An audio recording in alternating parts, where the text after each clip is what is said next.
지금부터 오늘 금융통화위원회에서 결정된 통화정책 방향에 대한 이주열 한국은행 총재의 기자간담회를 시작하겠습니다. 여러분께서 결과를 알고 계시겠지만 오늘 금융통화위원회는 한국은행 기준금리를 현재의 1.25%에서 1.50%로 인상하여 통화정책을 운용하기로 결정했습니다. 그 배경에 대해서 간략히 설명을 드리겠습니다. 지난 10월 통화정책 방향회의 결정회의 이후에 대외 여건을 보면은 글로벌 경기는 회복세가 확대되고 있으며 국제금융시장은 안정된 모습을 나타냈습니다. 국별로 경제 상황을 보면 먼저 미국과 유로지역 그리고 일본 등 주요국들이 예상을 웃도는 성장세를 보이고 있습니다. 미국 경제는 설비 투자와 고용 상황 호조에 힘입어서 3, 4분기 성장률이 전기비 연율 기준으로 3.3%를 기록했고 유로 지역 국가들은 고용과 경제 심리가 개선되면서 그리고 일본은 수출 증가에 힘입어서 회복세가 강화되었습니다. 신흥국을 보더라도 중국 경제가 6%대 후반의 안정적인 성장세를 유지하였으며 자원 수출국과 아세안 국가 경제의 회복세도 강화되었습니다. 국제금융시장에서는 주요국 금리가 통화정책에 대한 기대 변화 그리고 미 정부 정책의 불확실성 등의 영향을 받아서 좀 등락을 거듭했지만 대체로 하락을 하였습니다. 주가는 선진국, 신흥국 모두 경기 회복세 강화로 오름세를 나타내었습니다. 국내 실물 경제 또한 견실한 성장세를 이어갔습니다. 수출이 반도체 수요 호조에 주로 기인하여 높은 증가세를 지속했습니다. 소비와 설비 투자는 10월 들어 장기 연휴의 영향으로 일시 주춤하는 모습을 보였지만 기조적인 흐름은 양호한 것으로 판단됩니다. 앞으로 국내 경제는 글로벌 경기 회복세 확대, 대중교육 여건 개선 등에 힘입어 잠재 성장률 수준의 성장세를 나타낼 것으로 예상하고 있습니다.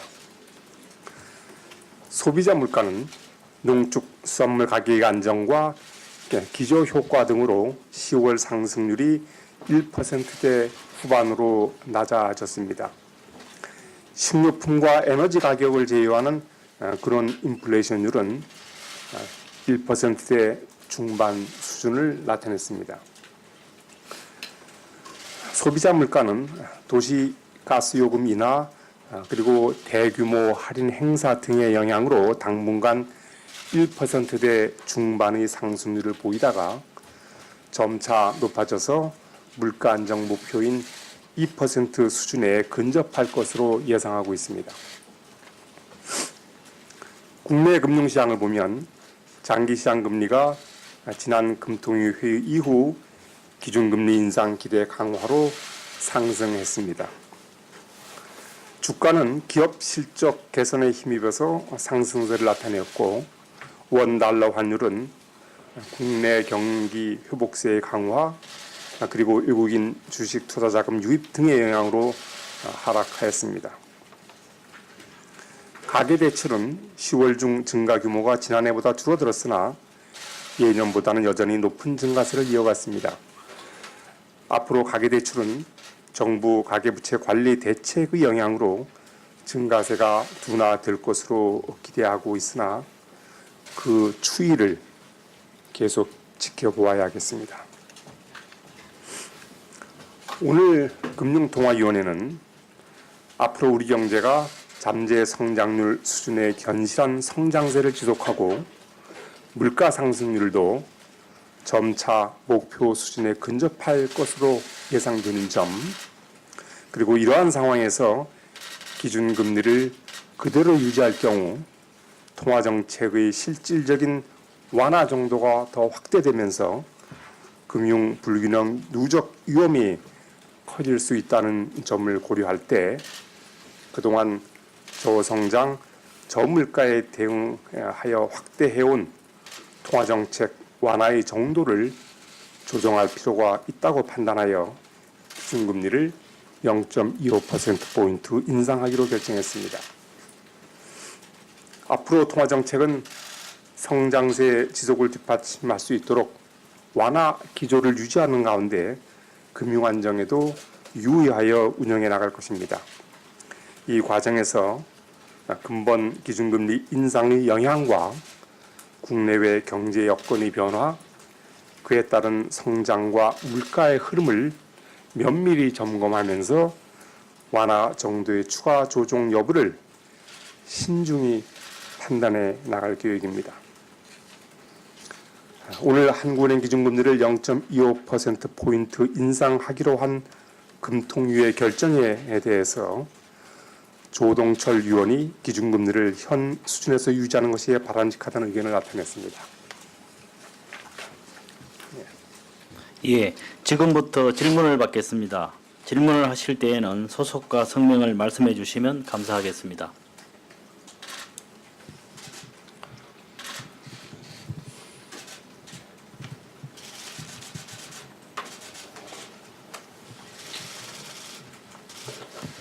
예, 머니투데이 유엄식 기자입니다.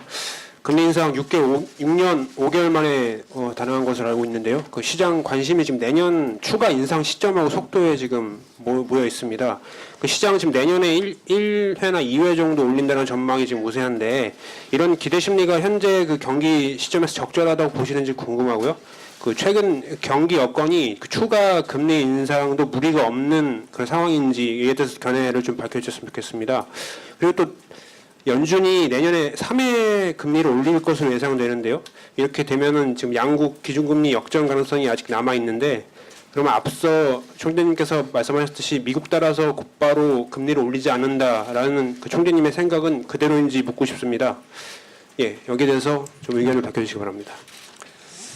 네, 우리 유 기자께서 시장에서 내년에 1, 2회 정도 올릴 것으로 전망하고 있는데 그것이 적절한지 여부를 물으셨는데 그 1, 2회 조정 기대가 적절한지 제가 언급하는 것은 부적절해 보입니다. 추가 조정 여부는 의결문에도 나와 있듯이 무엇보다도 성장과 물가의 그 기조적인 흐름을 면밀히 점검해가면서 신중히 판단해 나갈 것입니다. 그리고 미 연준이 이제 금리를 올린다고 해서 그것이 곧바로 우리 금리 결정을 결정짓는 그거는 아니다라고 제가 누차에 말씀을 드렸습니다. 연준의 금리 인상 그 자체보다도 그것이 우리 경제 금융 시장에 어떤 영향을 주느냐 이제 그거를 판단하게 되는 거죠. 저희들 다시 말씀드립니다만 앞으로의 그 금리 정책에서 가장 고려하는 것은 성장 흐름이 그야말로 그 견실한지, 그다음에 물가 상승세가 지금은 비록 여러 가지 요인에 의해서 예를 들면 에너지 가격 조정이라든가 또 대규모 할인 행사 등으로 지금은 비록 물가 수준이 낮지만 그것이 우리 목표 수준으로 근접해 가는지 그 여부를 가장 먼저 볼 거고, 그 다음에 저희들이 그 소위 금융 안정도 또 저희들이 중시해야 할 그런 고려 요인이라는 것을 제가 말씀을 드립니다. 예, 다음 질문 받겠습니다. 네, 연합인포맥스 전소연 기자입니다. 두 가지 질문 드리겠는데요.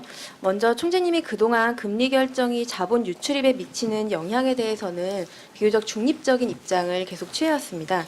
최근 이제 외환 시장에서는 금리 인상을 기대한 역외 투자자의 워낙 강세 베팅이 좀 나타나기도 했는데요. 금리 인상 후에 과도한 환율 하락 부작용도 좀 고려하고 있는지, 그리고 향후 환율에 대해서는 어떻게 대응을 하실 예정인지 좀 궁금합니다.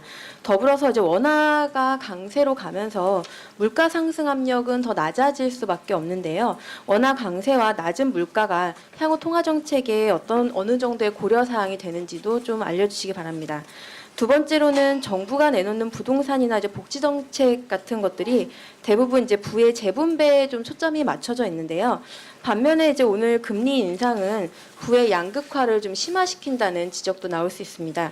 큰 틀에서는 정부 정책과의 공조도 무시할 수 없을 텐데 금리 인상에 따른 부의 편중화 비판을 완화하고 정부와의 정책 공조를 연결시킬 만한 정책적인 고리가 있는지도 알려주시기 바랍니다.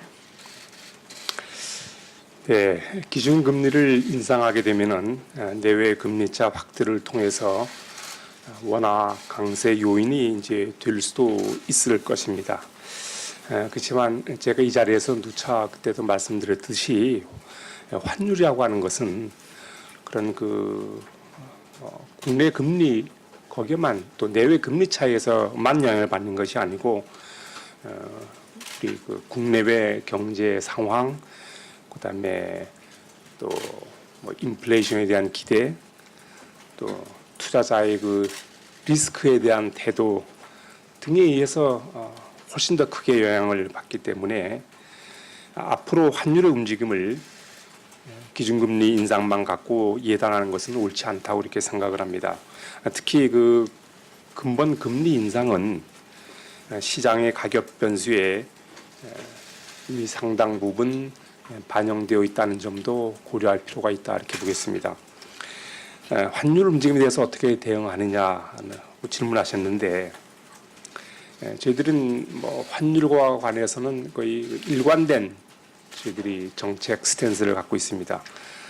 즉 뭐냐면 환율은 기본적으로 경제 펀더멘탈을 반영해서 시장에서 수급에 의해서 결정되어야 하고 만약에 쏠림 등에 의해서 그 변동성이 과도할 경우에는 시장 안정화 차원에서 대응할 필요가 있다는 것이 환율 정책에 관한 저희들의 일관된 입장입니다. 환율과 이제 물가의 관계도 물론 환율이 크게 움직여서 그것이 장기간 지속된다고 하면 물가에 물론 영향을 주겠지요. 하여튼 그런 상황도 저희들이 늘 정책을 운영하면서 염두에 두고 있다는 그런 말씀을 드립니다. 금리 정책이 부의 양극화에 영향을 준다. 물론 이제 그런 주장도 저희들이 들어서 알고 있습니다. 그렇지만 대다수의 학자라든가 지금까지의 연구 결과를 보면 금리 정책과 양극화 간의 둘 사이에는 어떤 뚜렷한 상관성을 찾을 수 없다는 결론을 제시하고 있습니다. 물론 이제 금리를 인상하게 되면 금융 자산가의 소득을 증대시키고 가계부채 상환 부담을 또 늘리는 그런 측면도 있겠습니다만은 예를 들면 연금 소득에 크게 의존하고 있는 어떤 고령 가구에는 또 소득 증대로 이어질 것이고 저희들이 금리 인상으로 그것이 주택 시장의 안정에 기여를 하게 된다면 주거 생활비 감소를 가져와는 그런 또 순기능도 있기 때문에 저희들이 뭐 일률적으로 그렇게 판단할 수는 없다 이렇게 생각하고 있습니다. 그리고 마지막에 정부와의 정책 공조 말씀하셨는데 금리 정책은 무슨 정부의 무슨 부동산 정책이라든가 복지 정책, 산업 정책 그런 특별한 특별 정책보다는 미시적인 정책보다는 거시 정책이라고 하는 큰 틀에서 조화적 운용이 필요하다는 점은 저희들이 잘 인식하고 있습니다. 예, 다음 질문 해주시기 바랍니다. 로이터 통신 김세미 기자입니다. 두 가지 질문이 있는데요. 물가가 아직 뚜렷한 상승세를 보이고 있지 않은데 오늘 금리 인상하신 거는 향후 이제 물가에 대한 물가 오름세에 대한 자신감이 있으셔서 이제 하신 건지 궁금하고요. 네, 두 번째는 이번 주에 삼성 주식이 많이 떨어지는 등 그 반도체 강세 사이클이 이제 끝나간다는 견해들이 이제 생겨나고 있습니다. 그동안 수출 및 성장을 견인해왔던 반도체 사이클에 대한 우려의 목소리가 있는 상황에서 그 앞으로 한국의 경제 성장 어떻게 보시는지 총재님 견해 부탁드리겠습니다. 네, 금리 정책은 그 어떤 소위 그 단기적인 시기에서의 물가 움직임보다는 그 중장기적 시기에서의 어떤 기조적 흐름에 대한 판단에 기초를 하고 있습니다. 이번에 이제 금리를 인상했는데 물론 지금 김 기자께서 말씀하신 대로 소비자 물가 상승률이 그렇게 높지 않은 게 사실입니다. 그런데 소비자 물가 상승률이 지금 낮은데 예를 들면 그 요인을 보면 무슨 도시가스 요금 인하와 같은 공공요금 가격의 어떤 변동이라든가 또 농수산물 가격 안정, 그다음에 또 대규모 할인 행사 뭐 이런 그 요인에 의해서 지금 소비자 물가 상승률이 이제 1%대 당분간은 1%대 중반 수준을 이어갈 것으로 보지만은 중장기적 관점에서 보면은 경기 회복세가 강화되면서 그에 따른 또 수요 압력이 높아지고 그로 인해서 물가가 점차 저희 그 물가 안정 목표 수준으로 가까이 갈 것으로 저희들은 이렇게 보고 있기 때문에 그런 판단의 기초에서 이번에 금리 인상을 결정하게 된 것입니다. 그다음에 이제 반도체에 관한 질문인데 금년에 원래 반도체 수출이 워낙 호조를 보이고 우리 경제의 성장 뭐 수출이라든가 투자의 기여도가 이제 워낙 높기 때문에 반도체가 경기가 앞으로 어떻게 될 것인지에 대한 관심도 좀 높아지고 있고 실제로 반도체 경기 앞으로 어떻게 되느냐가 향후 경기 판단하는 데 대단한 중요한 요인이 되는 것은 뭐 분명한 사실입니다. 워낙 반도체 경기가 좋다고 보니까 이제 우려가 크긴 한데 저희들이 그 시계를 뭐 길게 하지 않고 조금 그 뭐 1, 2년 이렇게 내다본다면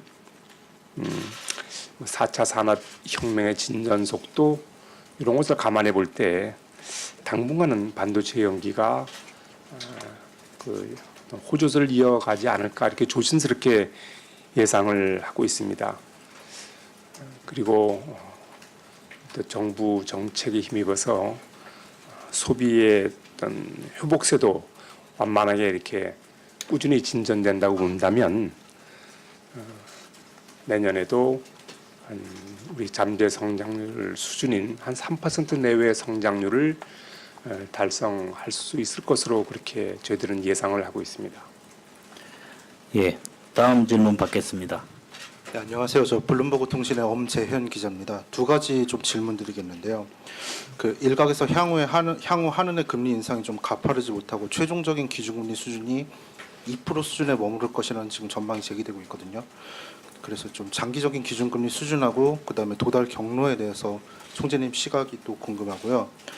두 번째 같은 경우는 그 글로벌 수익률 곡선 그러니까 일드 커브 플래트닝이 좀 확산되는 중이고 좀 국내 역시 마찬가지인데 이 국채의 수익률 그 일드 커브 플래트닝의 원인하고 여파를 좀 어떻게 보시고 좀 이거에 비춰봤을 때 통화 정책의 전달 경로가 좀 잘 작동하고 있다고 보시는지 이거에 대해서 총재님의 견해를 듣고 싶습니다.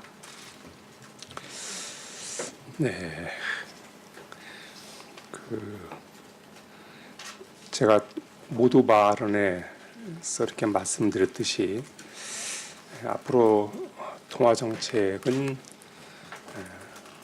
좀 성장세 지속을 뒷받침할 수 있도록 완화 기조를 유지하는 가운데 금융 안정에도 유의하겠다 이렇게 말씀드렸습니다. 그리고 그 과정에서 성장과 물가의 흐름을 면밀히 점검해 가면서 완화 정도의 그 추가 조정 여부를 신중히 판단하겠다 이렇게 이제 말씀을 드렸습니다.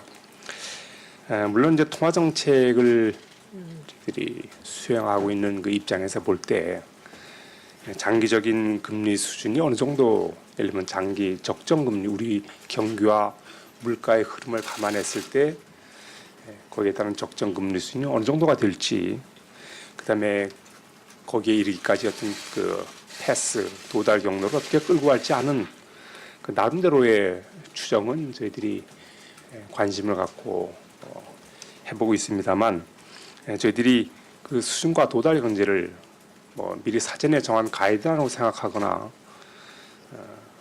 그러니까 다시 말씀드리면 사전에 정해놓고 있지 않다 이렇게 말씀을 드리고, 그렇기 때문에 그 장기적인 기준금리 수준을 제가 말씀드리는 것도 이 자리에서는 적절치 않다고 이렇게 생각을 합니다. 네, 수익률 곡선은 이제 뭐 잘 아시다시피 기본적으로 경기와 물가 등 어떤 경제의 어떤 펀더멘탈 요인, 그다음에 물론 통화 정책의 기조도 또 중요하고, 또 무엇보다도 채권 그 수급 상황에 따라서 결정됩니다. 그 최근 이제 국내 수익률 곡선이 장기 그 영역에서 좀 평탄화되었는데, 이는 그 보험사라든가 연금 등 그 장기 투자 기관의 그 장기물 국채 수요가 공급보다 훨씬 많은 데 주로 기인을 하고 있습니다. 그리고 그 통화 정책의 파급 경로는 대체로 원활하게 작동하고 있다 이렇게 저는 판단하고 있습니다. 최근 이제 금리 인상 기대가 높아지면서 그걸 반영해서 1, 3년물 금리가 이미 그 따라 움직였고, 또 과거에도 보면 기준금리 조정 시에 시장금리와 그 여수신 금리가 순차적으로 조정되고, 이제 그 영향이 경제 전반에 파급되고 있습니다. 그래서 어떤 현재로서는 통화 정책의 파급 경로는 잘 작동하고 있다 이렇게 판단을 하고 있습니다. 다음 질문을 해주시기 바랍니다. 네, 안녕하세요. 매일경제신문 경제부 김인호 기자입니다. 저는 질문을 한 가지 드리고 싶은데, 이제 우리 경제가 견조한 성장세를 보이고 있다고 판단하신 것 같은데, 이제 연말에 북한 도발로 인한 안보 리스크가 불거졌고, 또 3분기 실질 소득이 8분기째 마이너스를 이렇게 계속 거듭하고 있고, 반도체에 편향된 수출 호조, 그 다음에 원화값 강세로 인한 수출 기업 부진 가능성, 그리고 이제 구조조정 이슈가 계속 이제 문제가 되고 있는데, 여기에 대해서 어떻게 평가를 하시고 기준금리 인상을 결정하셨는지 궁금합니다. 지금 우리 김 기자가 말씀하신 각 그 좀 항목별로 제가 말씀드리기는 뭐 시간 제약상 적절치 않은 것 같습니다. 지금 말씀드린 대로 북한의 리스크, 또 반도체 경기는 제가 좀 전에 답변을 드렸고, 원화 환율도 또 제가 뭐 부분적이나 말씀을 드렸습니다. 그래서 저희들이 종합해서 말씀드리면, 지금 지적하신 그런 요인들을 저희들이 다 앞으로의 경기 흐름을 짚어볼 때 다 그 같이 함께 고려한 요소들입니다. 그 북한 리스크도 받고 반도체도 다 받고 해서 어떤 이 모든 것을 종합해 볼 때 그 내년에도 국내 경제는 우리 잠재 수준의 성장세를 지속할 것이다라고 하는 그런 저희들의 판단을 갖고 있습니다. 예, 다음 질문 받겠습니다. 네, 안녕하세요. 채널A 이현용 기자인데요.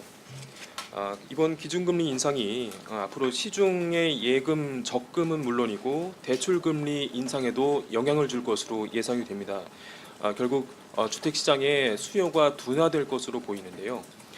정부의 파리 부동산 대책 이후에도 이 계속되는 서울 등 아파트값 상승을 비롯해서 집값을 좀 잡는데 좀 도움이 될 것으로 보시는지 궁금합니다.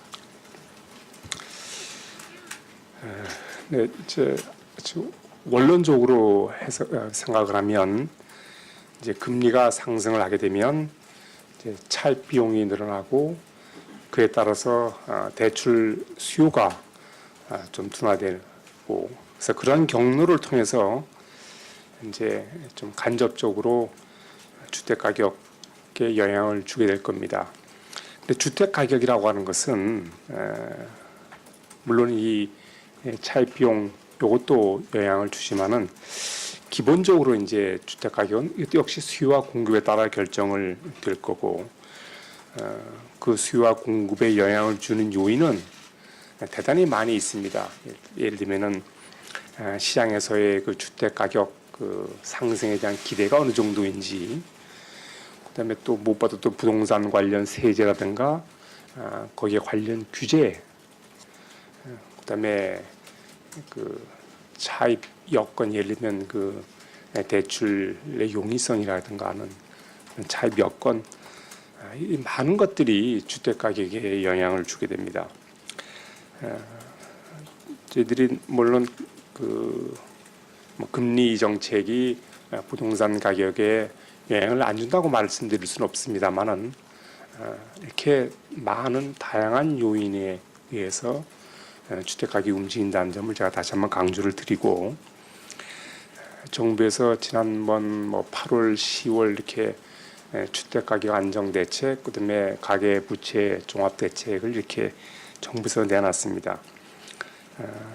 뭐 신 DTI가 또 도입될 예정으로 있고 해서 이런 걸 모든 것을 감안하면 앞으로 저희들이 또 부동산 가격에 이것이 어떻게 움직일지 저희들이 이것도 역시 눈여겨보도록 하겠습니다. 예, 다음 질문을 해주시기 바랍니다. 예, 안녕하세요. 이데일리 김정현 기자입니다. 저는 한 가지 질문만 드리려고 하는데요. 이달 14일에 IMF 한국 미션 단장이 우리나라가 기준금리 2번 인상해도 상당히 완화적이다라는 발언을 했는데요. 이에 대해서 혹시 총재님 어떻게 생각하시는지 궁금하고, 그 IMF가 2번 인상해도 완화적이라고 했다는 거는 일종의 뭔가 간섭이라고 받아들일 수도 있을 것 같은데 그에 대한 의견도 여쭙고 싶습니다. IMF 미션의 그 기준금리 발언의 취지를 제가 정확히 뭐 이런 것이다라고 이렇게 평가하기는 어렵습니다. 물론 이제 일단 통화 정책에 대한 간섭이 아니냐 이런 질문도 하셨는데 제가 이 자리에서 답변하는 것은 조금 조심스럽습니다. 그리고 이거에 대한, 예를 들면 뭐 2번을 해도 완화적이다라고 하는 발언에 대한 제 견해도 이 자리에서는 제가 말씀드리는 게 적절치 않다 이렇게 생각합니다. 양해를 부탁합니다. 예, 다음 질문을 해주시기 바랍니다. 네, 조선비즈 조기등입니다. 그 수요 압력이 아무래도 좀 이제 이슈가 될 것 같은데, 그 한은에서는 10월달에 그 근원 인플레이션율을 내년에 1.9로 이제 0.3% 포인트 상향 조정을 하셨는데요. 그렇다면은 이게 그 중장기적으로 근원 인플레가 올라간다고 보면은 내년 하반기에는 이제 1.9로 근원 인플레가 올라간다는 기존 전망이 유지되는지 일단 궁금하고요. 두 번째는 그 근원 인플레와 관련해서 이게 또 노동시장이 중요하지 않겠습니까? 보면은 이제 실물 경기에서 취업자 수가 이제 그 개선세가 주춤하고 있고, 뭐 그 임금 추이도 보면은 서비스 종사자나 판매 종사자의 임금 상승률이 두드러지게 지금 낮은 상황인데요. 그렇다면 향후 임금 전망이나 노동시장 전망을 어떻게 보시는지 이게 궁금합니다. 그리고 마지막으로 그 제조업 가동률과 관련해서 이게 그 통화신용정책 보고서를 보면은 한 70% 초반대고 계절 조정에도 70% 중후반대인데 이게 지표 자체가 한 4, 5년쯤 전쯤에 만들어진 지표라 좀 실제를 반영하지 못하는 게 꽤 있는 것 같은데요. 그거를 반영을 했을 때 사실상 좀 실질적인 의미에서의 제조 가동률은 한 몇 프로 정도로 보고 계시는지 궁금합니다. 네, 최근 노동시장 현황에 대해서 이제 우리 조 기자님이 말씀을 하셨습니다. 물론 이제 임금 상승률이 더디다, 특히 그 서비스 업종의 임금 상승률이 더딘 것이 사실입니다. 저희들은 그 주된 요인이 아무래도 그 외국인 관광객이 크게 줄어든데 주로 연유하지 않을까 이렇게 생각을 하고 있습니다. 그렇지만 앞으로는 이제 이렇게 크게 둔화되었던 외국인 관광객이 이제 점차 회복될 것으로 이렇게 예상되고 있고, 또 경기가 개선세를 이어갈 것으로 이렇게 예상되는 점, 이런 것을 감안하면 서비스 업종을 비롯해서 전반적으로 임금은 차차 개선 추세를 보이지 않을까 이렇게 저희들은 내다보고 있습니다. 물론 이제 근원 인플레이션율은 단기적으로는 일시적 요인에 의해서 영향을 받을 수 있겠습니다. 제가 아까 몇 가지 말씀을 이제 드렸는데, 또 뭐 도시가스 요금이라든가 대규모 할인 행사라든가, 그렇지만은 기조적으로는 이렇게 경기 개선세가 이어지면서 그에 따른 수요 압력 증대 영향으로 인해서 점차 상승할 거다 이렇게 보기 때문에 저희들이 10월달에 전망한 그런 물가 그 예상은 지금도 그대로 저희들이 유지하고 있습니다. 그다음에 이제 뭐 지적하신 대로 이제 가동률 지표에는 물론 현재 이제 낮게 나타나고 있지 않습니까? 물론 저희들이 지표상의 문제에도 일부 기인하고 있다고 그렇게 생각을 합니다.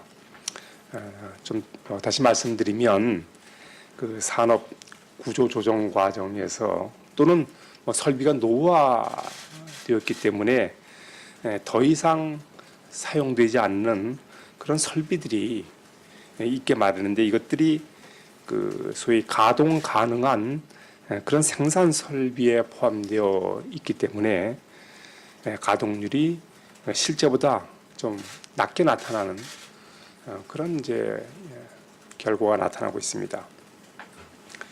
뭐 이런 점을 감안하면 실제 가동률은 이렇게 발표되는 그런 수치보다는 좀 더 높을 것으로 저희들은 생각하고 있습니다. 그 내년에는 이제 가동률 지표를 구성하는 그 가용 그 생산 설비 등을 이제 새로 조사해서 그것을 그 개선하는 것으로 이렇게 좀 그런 계획인 것으로 알고 있습니다. 그렇게 되면 좀 보다 정확한, 지금보다는 보다 정확한 가동률 지표를 막 접해볼 수 있지 않을까 이렇게 생각하고 있습니다. 예, 시간이 많이 지났기 때문에 가능하면 질문을 간단히 해주시면 감사하겠습니다. 다음 질문 받겠습니다. 네, SBS CNBC의 이호준 기자입니다. 저는 수출 관련해서 질문을 드릴 텐데요. 그 지속되는 원화 강세 속에 이번에 금리 인상이 있었습니다. 이 수출 경쟁력이 이번 금리 인상이 미치는 영향을 어떻게 보시는지, 그리고 만약 수출 경쟁력이 약화된다면 어느 정도 약화될 걸로 보시는지 말씀 부탁드리고요. 그다음에 수출 호조도 말씀하셨다시피 반도체와 석유화학 등 몇몇 업종 위주로 지금 호조세가 이어지고 있는데, 그 외의 업종, 다른 업종에 대해서 수출 경쟁력에 대해서 총재님께서는 어떻게 평가하고 계신지, 또 금리 인상으로 인해서 상대적으로 비주력 수출 업종의 수출 경쟁력과 수출은 어떻게 보시는지 말씀 좀 부탁드리겠습니다. 네,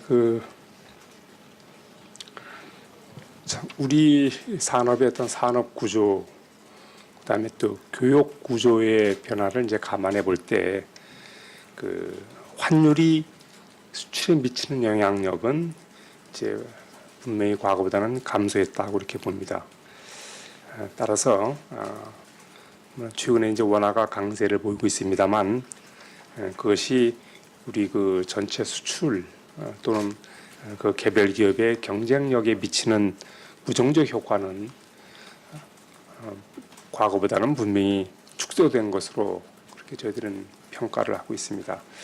그렇게 보는 이유는 뭐 몇 가지 있겠습니다만 대표적으로 몇 가지를 거론한다면 우선 국내 기업의 해외 생산이 이제 많이 늘어난 점, 그리고 그 좀 중간재 투입하는 데 있어서 수입재의 비중이 많이 상승한 점, 그다음에 또 무엇보다도 이제 가격 경쟁력보다는 품질 등 비가격 경쟁력이 많이 높아진 점, 이런 것을 감안할 때 환율이 수출에 그리고 각 그 기업, 각 개별 기업의 어떤 경쟁력에 미치는 그 영향력은, 거기 미치는 부정적 효과는 분명히 과거보다 낫다 이렇게 보고 있습니다.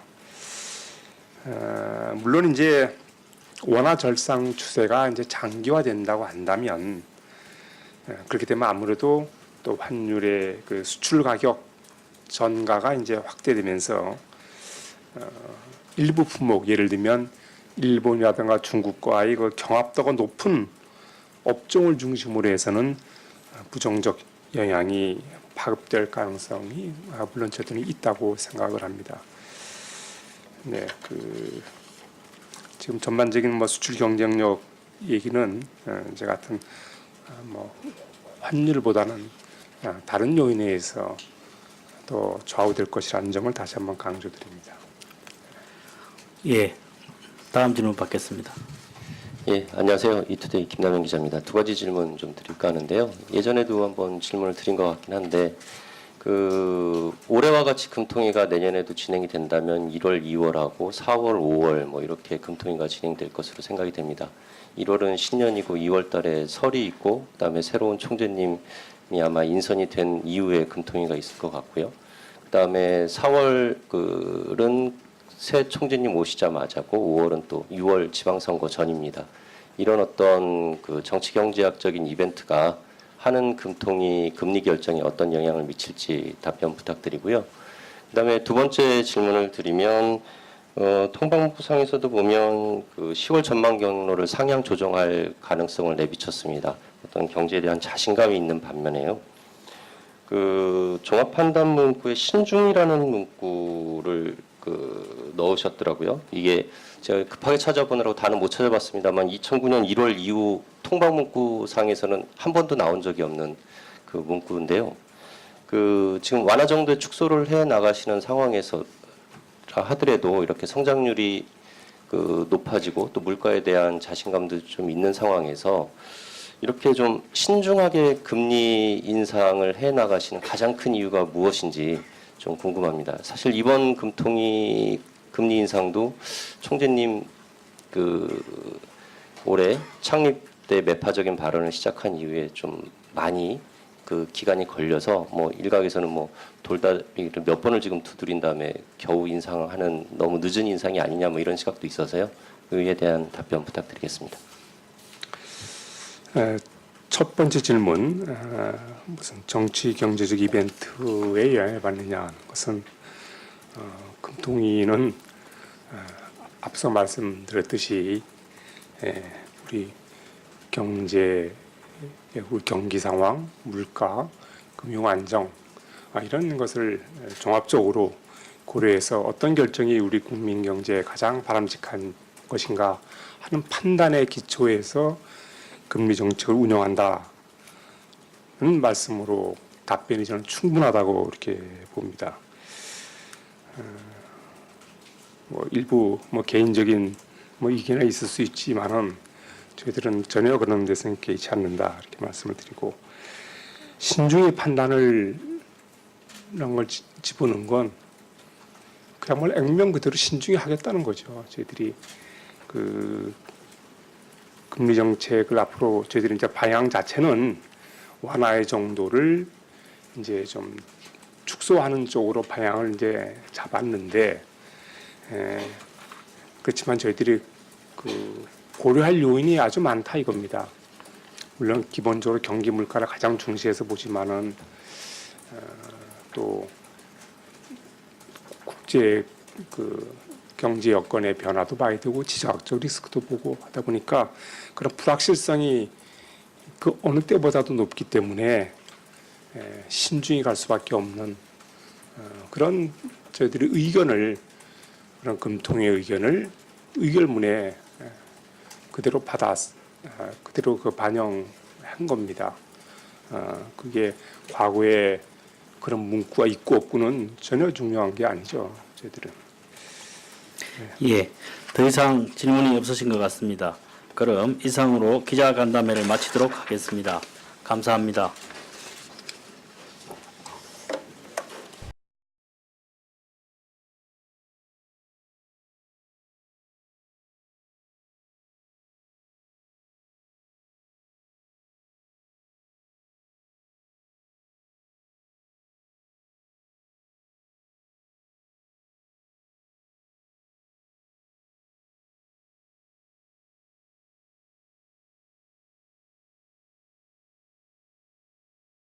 완화 기조를 유지하는 가운데 금융 안정에도 유의하여 운영해 나갈 것입니다.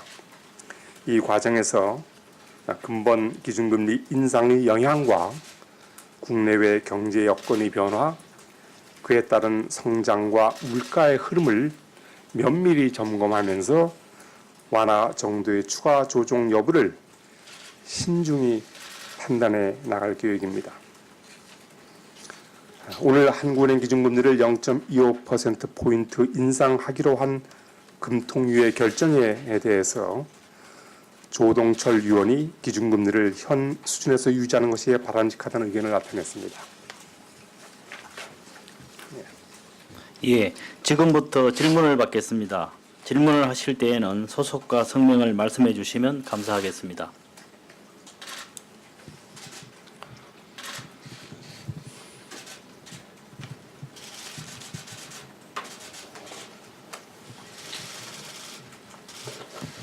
예, 머니투데이 유엄식 기자입니다. 금리 인상 6년 5개월 만에 단행한 것으로 알고 있는데요. 그 시장 관심이 지금 내년 추가 인상 시점하고 속도에 지금 모여 있습니다. 그 시장은 지금 내년에 1회나 2회 정도 올린다는 전망이 지금 우세한. 유로 지역 국가들은 고용과 경제 심리가 개선되면서 그리고 일본은 수출 증가에 힘입어서 회복세가 강화되었습니다. 신흥국을 보더라도 중국 경제가 6%대 후반의 안정적인 성장세를 유지하였으며 자원 수출국과 아세안 국가 경제의 회복세도 강화되었습니다.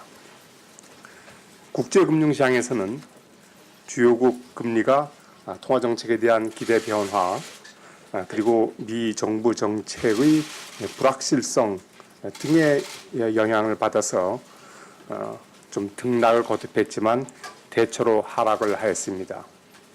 주가는 선진국, 신흥국 모두 경기 회복세 강화로 오름세를 나타내었습니다. 국내 실물 경제 또한 견실한 성장세를 이어갔습니다.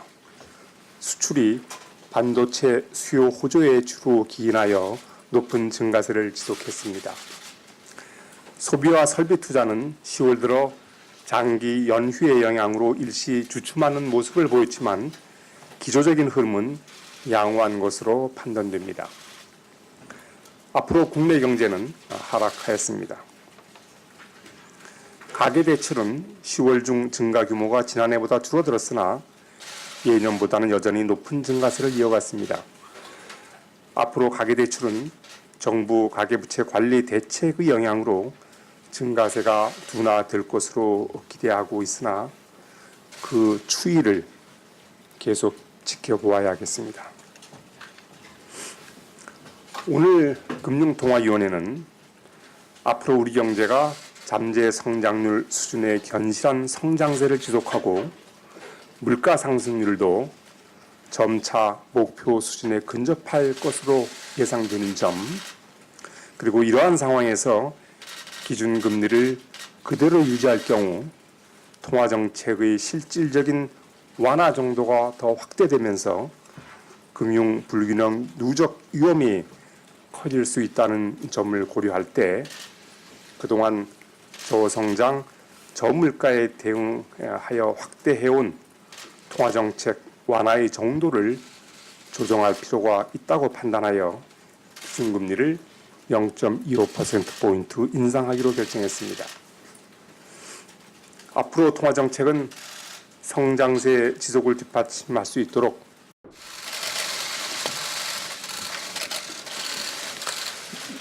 지금부터 오늘 금융통화위원회에서 결정된 통화정책 방향에 대한 이주열 한국은행 총재의 기자간담회를 시작하겠습니다. 여러분께서 결과를 알고 계시겠지만 오늘 금융통화위원회는 한국은행 기준금리를 현재의 1.25%에서 1.50%로 인상하여 통화정책을 운영하기로 결정했습니다. 그 배경에 대해서 간략히 설명을 드리겠습니다. 지난 10월 통화정책 방향회의 결정회의 이후에 대외 여건을 보면은 글로벌 경기는 회복세가 확대되고 있으며 국제금융시장은 안정된 모습을 나타냈습니다. 국별로 경제 상황을 보면 먼저 미국과 유로지역 그리고 일본 등 주요국들이 예상을 웃도는 성장세를 보이고 있습니다. 미국 경제는 설비 투자와 고용 상황 호조에 힘입어서 3, 4분기 성장률이 전기비 연율 기준으로 3.3%를 기록했고 글로벌 경기 회복세 확대, 대중교육 여건 개선 등에 힘입어 잠재 성장률 수준의 성장세를 나타낼 것으로 예상하고 있습니다. 소비자 물가는 농축수산물 가격의 안정과 기저 효과 등으로 10월 상승률이 1%대 후반으로 낮아졌습니다. 식료품과 에너지 가격을 제외하는 그런 인플레이션율은 1%대 중반 수준을 나타냈습니다. 소비자 물가는 도시 가스요금 인하 그리고 대규모 할인 행사 등의 영향으로 당분간 1%대 중반의 상승률을 보이다가 점차 높아져서 물가 안정 목표인 2% 수준에 근접할 것으로 예상하고 있습니다. 국내 금융시장을 보면 장기시장 금리가 지난 금통위 회의 이후 기준금리 인상 기대 강화로 상승했습니다. 주가는 기업 실적 개선에 힘입어서 상승세를 나타냈고 원달러 환율은 국내 경기 회복세의 강화 그리고 외국인 주식 투자 자금 유입 등의 영향으로